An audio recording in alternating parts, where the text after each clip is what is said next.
Amém. Amém.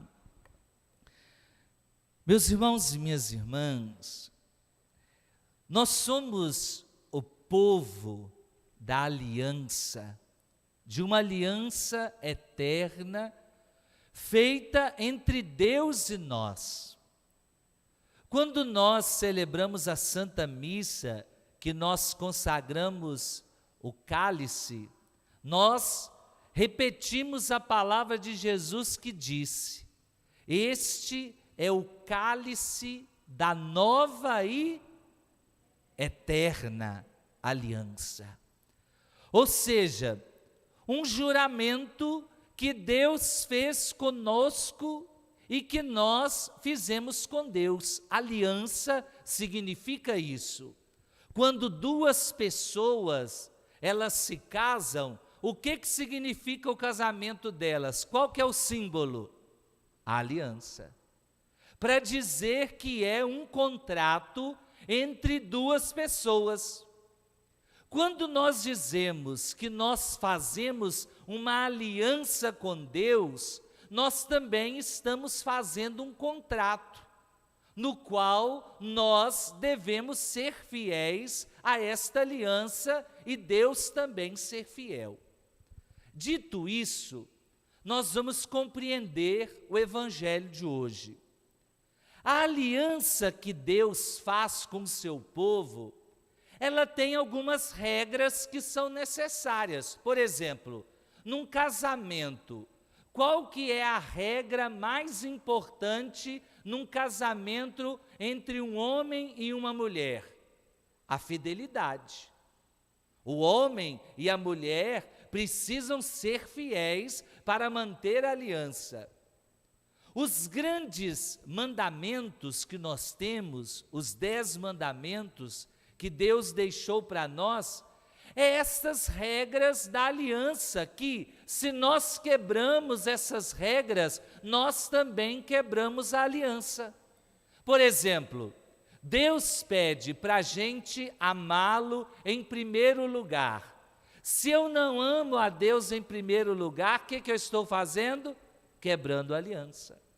Se Deus me pede, é necessário que eu viva uma experiência tão grande de amor, que eu saiba honrar meu pai e minha mãe. Se eu quebro esse mandamento, eu estou quebrando a aliança. Ou seja, tudo aquilo que nós vivemos, todos os mandamentos que nós recebemos de Deus, são para nos ajudar a fazer o quê? A purificar o nosso coração, a elevar o nosso coração, para que a gente encontre a Deus. Hoje, nós estamos terminando o capítulo 8 de João. Lembra? Nós começamos a lê-lo na segunda-feira e ele foi nos acompanhando durante esses dias todos. Na segunda-feira, Jesus salva uma mulher adúltera que ia ser o quê? Apedrejada. Como é que nós terminamos hoje o capítulo? Dizendo: eles então pegaram pedras para apedrejar Jesus. Olha, lembra que eu disse na segunda-feira que quando Jesus ele se posiciona a favor do pecador, aqueles que se acham donos da religião, aqueles que se acham os santos dos santos, começam a ficar com raiva. Mas por quê? Vamos lá, vamos entender isso aqui. Jesus, quando ele vem, ele pede uma mudança de coração. Os judeus, o povo de Jesus, estava acostumado a cumprir todas as regras. Olha, eu preciso pagar o dízimo direitinho, tenho que contar as minhas moedinhas. Eu preciso aprender a lavar o prato direitinho, tem que ser da direita para a esquerda. Eu preciso, no dia de sábado, caminhar 50 passos. Tudo coisas externas. Mas quando Jesus chega e nos recorda que os mandamentos não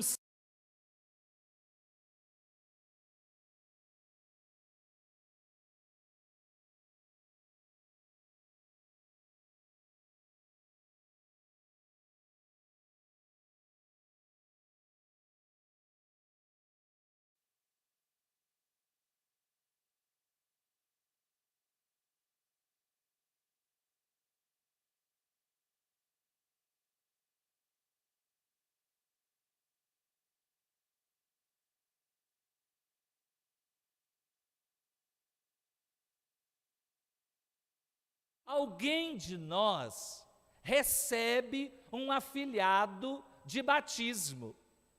E aí, vai lá na casa paroquial, conversa com os secretários e descobre lá na casa paroquial que existe alguma coisa que impede a ele de ser padrinho de batismo. Rupia o pelo, começa a gritar, começa a esbravejar, começa a ficar com raiva e começa a dizer: a igreja está perdendo fiel por conta disso, porque vocês estão exigindo demais. Não estamos exigindo demais, nós estamos exigindo o menor, aquilo que...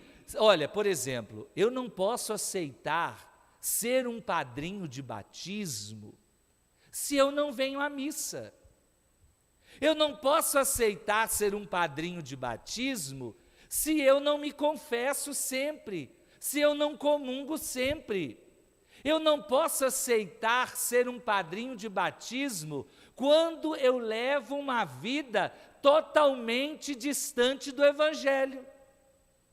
Aí as pessoas dizem: não, a igreja tem que ser assim mesmo, ela tem que cobrar, as pessoas precisam fazer o bem, as pessoas precisam parar de falar mal do outro, as pessoas precisam parar de roubar, os políticos precisam tomar vergonha na cara. Ótimo, enquanto é com o outro tudo bem, mas na hora que Deus se volta para mim e me cobra uma mudança de coração, o que eu faço?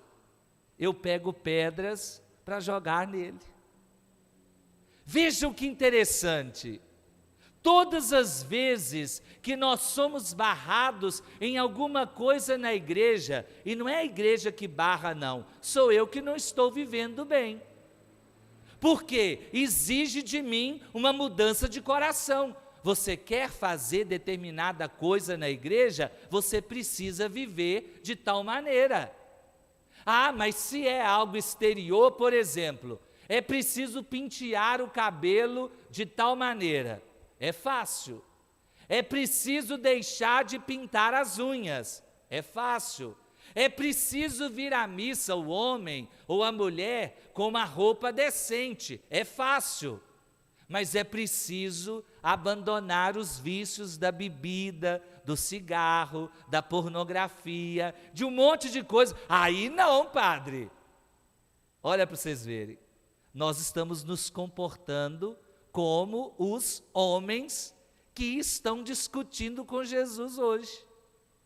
Na hora que é para fazer, lavar o prato, lavar a mão, tudo bem, tudo tranquilo, é fácil, mas na hora que exige de mim uma mudança de coração, aí eu começo a me sentir incomodado.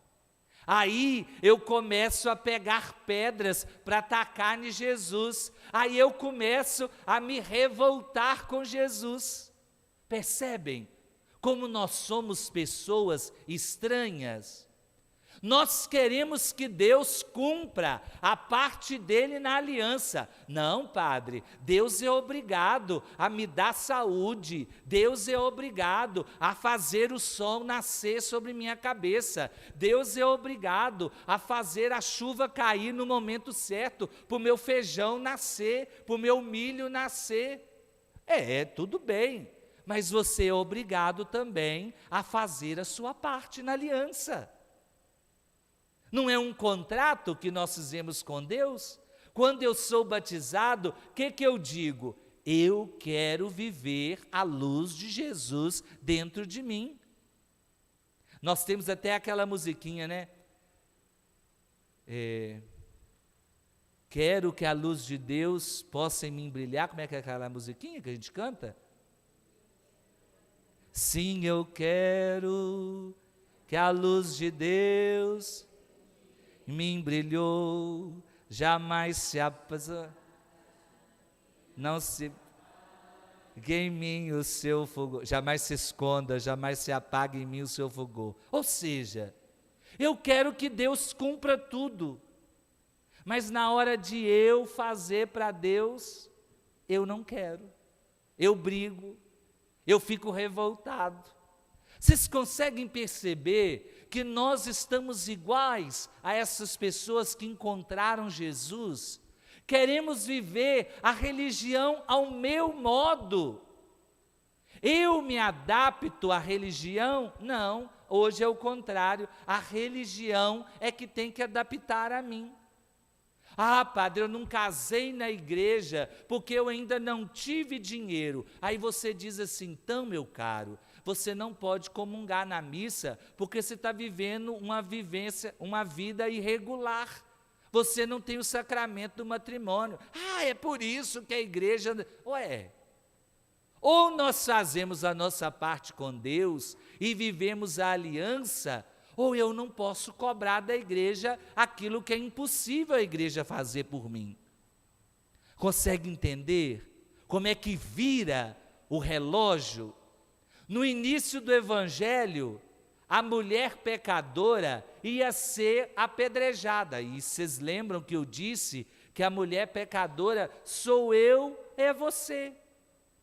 Aí vai passando o evangelho, Deus vai cobrando de nós uma mudança interior e a gente começa a reverter. Agora, já não é mais as pessoas que querem atirar pedras em mim, sou eu que quero atirar pedras em Deus, porque Deus está me incomodando. Porque Deus está cobrando de mim uma mudança interna. Porque se eu não realizar a vontade de Deus, eu não vou conseguir viver determinadas coisas. Vocês estão vendo como é importante para nós descobrir que não é fácil seguir a Jesus. É fácil seguir a Jesus nas pequenininhas coisas, nas coisas que são externas. Eu digo para você assim, olha, quem é que reza o texto todo dia? Não levanta a mão. Essa é uma pergunta para a gente pensar. Aí você diz assim, eu rezo o texto todo dia, padre. 3 textos por dia eu rezo. Beleza. Aí eu pergunto, quem é que deixa de falar mal do seu irmão? Aí, agora o senhor tocou no ponto. Eu não consigo. Eu consigo rezar o texto, mas eu não consigo deixar de falar mal do meu irmão? Deu para entender?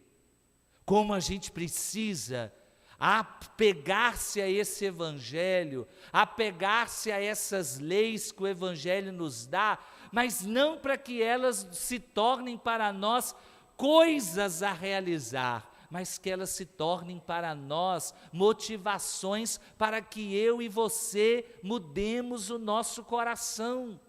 Mudemos a nossa maneira de pensar, mudemos a nossa maneira de agir.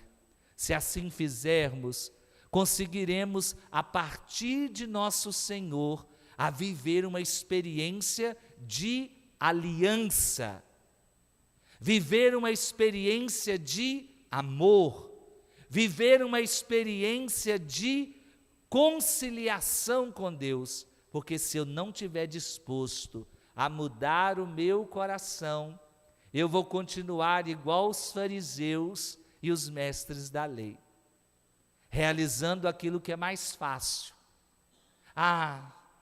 Você já viu aquele ditado da mulher que você olha para o chão da casa dela, o chão da casa é um brinco, mas na hora que você olha para o teto, é cheio de teia de aranha. Às vezes, você vê o homem, né? O homem está lá todo arrumadinho, todo bonitinho, mas na hora que olha para a unha dele, tem esterco de 20 anos debaixo da unha. Serve assim? Não.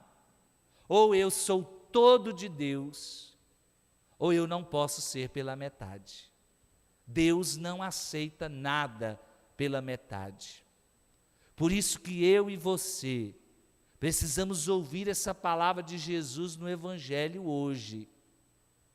Olha, ele diz aos mestres da lei e aos fariseus: vocês acham que conhecem Deus, mas vocês não conhecem. Às vezes, um monte de gente chega perto de nós, da igreja, querendo que a gente faça tudo do jeito que ela planejou, do jeito que ele planejou. Mas como é que eu vou fazer alguma coisa do jeito que você planejou, se está totalmente ao contrário daquilo que Deus espera de nós? Por isso que muitos de nós erramos, por isso que muitos de nós pecamos, porque deixamos de fazer as coisas certas e fazemos as coisas erradas. E aí, o que nós precisamos de? Conversão, mudança interior, mudança de coração.